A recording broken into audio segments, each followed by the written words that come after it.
Oi, gente. Então, eu tava ouvindo um podcast sobre as linhas da Umbanda, que é o Papo na Cruz, eu recomendo, muito bom.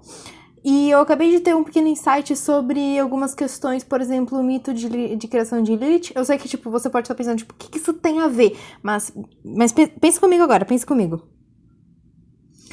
Assim, ele tava falando sobre as linhas da Umbanda. Tem as 7 linhas, né? Tem a linha de Ogum, tem a linha de Iemanjá, tem a linha de Oxóssi, essas coisas assim. E daí ele tava falando sobre a hierarquia que tem, sobre a hierarquia das entidades, né? Todo mundo sabe como funciona. Não como funciona, mas como funciona uma hierarquia de entidades. Tem em cima, embaixo, nanana, que é uma coisa muito parecida com o que eles falam no hermetismo. E daí eu fiquei, interessante. Daí ele tava falando sobre a gente tratar os orixás como tipo, parar de tratar os orixás como uma imagem, tipo, falar sobre mais a energia. Ele tava falando que, ele chama a linha do Ogum por linha da demanda, mas, enfim, o nome não importa, mas ele tava falando que, tipo assim, parar de tratar tudo como, tipo, tirar um pouco essa imagem de orixá da cabeça e falar mais de energia, a energia do orixá, porque o orixá é uma energia. É isso que ele tava falando. Eu não vou falar nada que foi o que o cara falou, estudioso ali, então... enfim, foi o que o cara falou. Tava falando sobre você tratar o orixá como uma energia, por exemplo. Ele deu um exemplo bem interessante. Tem Yansan e Ogum. E daí ele falou que Yansan é o vento que bate na vela, é a força de ação, é a força de você fazer as coisas. E Ogum seria o direcionamento da vela, que é pra onde essa energia é direcionada, é pra você se direcionando. Por isso que é linha de demanda. Daí eu fiquei tipo, nossa, muito interessante isso. E daí ele tava falando sobre esse negócio da hierarquia e esse negócio de energia, sobre o orixá ser energia, e depois tem as entidades que se manifestam. Manifestam não. Manifestam? Enfim, as entidades.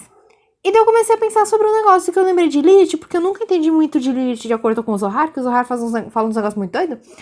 Ele fala assim que a Lilith, ela foi criada através da diminuição da lua, e com a diminuição da lua foi criada cascas e cascas para cobrir o cérebro e tudo em proveito do cérebro. Uma dessas cascas foi a Quilifá, da Quilifá surgiu Lilith. E ele tava falando sobre esse negócio das energias dos orixás e daí, tipo, as hierarquias das entidades. Eu fiquei pensando, caralho, você imagina se, tipo assim, essas cascas que ele fala, além de, tipo, eu tinha a interpretação de que essas cascas, elas eram, tipo, camadas da realidade, entendeu? Camadas da realidade para encobrir do mundo material até as outras dimensões, essas coisas assim, até o espírito, etc. Então, eu pensando, você imagina se isso tiver a ver com, tipo, uma hierarquia.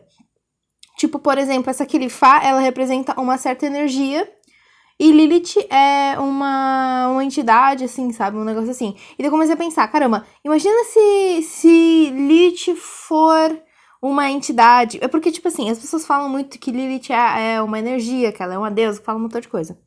E daí eu comecei a pensar sobre isso. Tipo, tem essa hierarquia, esse negócio, assim, meio doido de você pensar.